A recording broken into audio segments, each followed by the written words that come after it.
Welcome to Barnstable Today. I'm Nick Cortez. And I'm Kevin Friel. We'd like to remind you right at the top that the meetings we cover are available on demand at the town's website. You can log on at www.town.barnstable.ma.us. The weather couldn't have been better yesterday for Barnstable's annual Memorial Day Parade.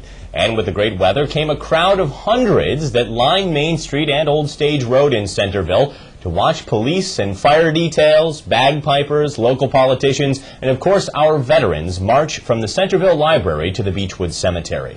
Once at the cemetery, the festive scene gave way to a solemn ceremony remembering the many men and women who have made the ultimate sacrifice while defending our nation. Today we bring you some of the highlights of the Memorial Day ceremony, beginning with Town Council President Fred Chirigotis' opening remarks. Walk softly upon this field. Heroes rest here. Talk softly beneath these mighty oaks, for reposing in the shade are those who merit a respite. They seek no recompense nor accolades, and they do not want for honor. They have it. Doff the cap, lower the eyes, and drop on bended knee. But here we are in the presence of greatness. Duty, honor, valor, respect are of our heroes, not bestowed upon them by us. We gather with great pomp and circumstance to commemorate our soldiers so that we remember and appreciate the value of the precious gifts purchased with their blood and sacrifice. The parade is for the living. Our grand pageants and ceremonies are lost upon the ears of the dead, and we owe a measure far beyond our meager words of praise.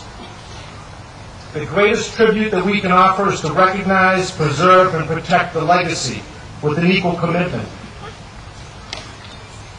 Our men and women fight and die, united in battle, that we may live united in peace. Our duty is to be united. One nation, under God, indivisible.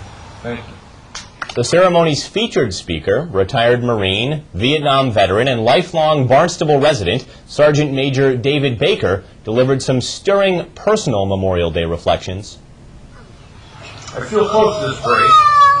As an infant, I probably heard it rather than saw it the first time. As in 1947, my father and mother lived in the apartment adjacent to and over the top of the general store next to Monument Square. I marched in the parade as a Cub Scout, Boy Scout, and worked the traffic detail as a member of the town of Barnstable Police Department. Memorial Day causes me to remember many of my friends who gave their all in the cause of freedom.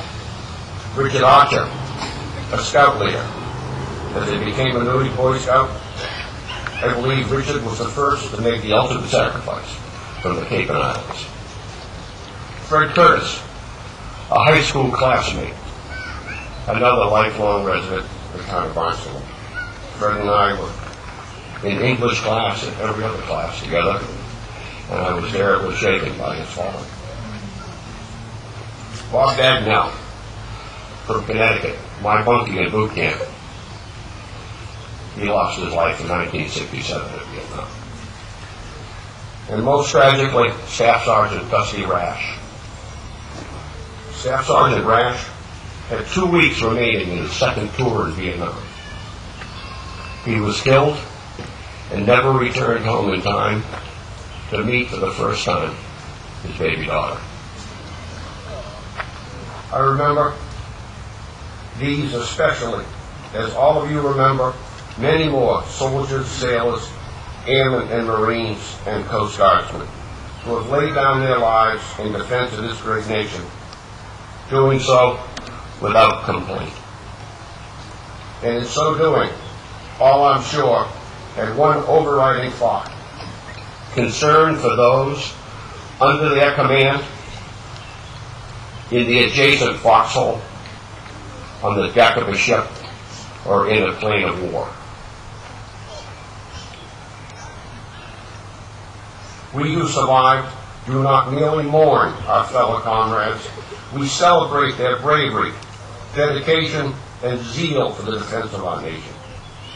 When you mourn, you do it alone. When you celebrate, you do it with a group. It lifts your spirit as well as those around you. A case in point would be Lieutenant Stephen Exaros of the Yarmouth Police Department. Lieutenant Exaros lost his son barely a year ago. Corporal Nick was killed in Afghanistan. He volunteered to be transferred from the 1st Battalion, 9th Marines to the 3rd Battalion, 8th Marines to be with his buddy from boot camp, who entered the Marine Corps with him on the buddy program. Lieutenant Exaros has established a scholarship in his son's memory to celebrate his son's bravery, not just mourn. We all can't establish a scholarship, but we can write a letter to the younger kid from down the street who is now serving in harm's way, or possibly babysit for the lady around the corner whose husband is deployed in reserve, or we can remember our fallen through service to them who defend. My message to you today is to not mourn, but to remember through service to those who still go in harm's way. Semper Fidelis. God bless America. The ceremony concluded with the laying of wreaths in honor of the fallen, an honor guard salute, and the playing of taps. Here's Barnstable Veteran Services Director Ed Merrigan. Wreaths will be placed by Don Brenner, United States Marine Corps, a member of the Marine Corps League Detachment 125, Joe Gentile, U.S. Navy, World War II, commander of VFW Post 2578. Following the laying of the wreaths, please remain at attention for a salute by the Korean War Veterans Honor Guard, followed by playing of taps by Sergeant Al Madden, 92 years young, U.S. Army retired. Aim. Fire. Aim. Fire. Aim. Fire. Ceasefire. Freeze in.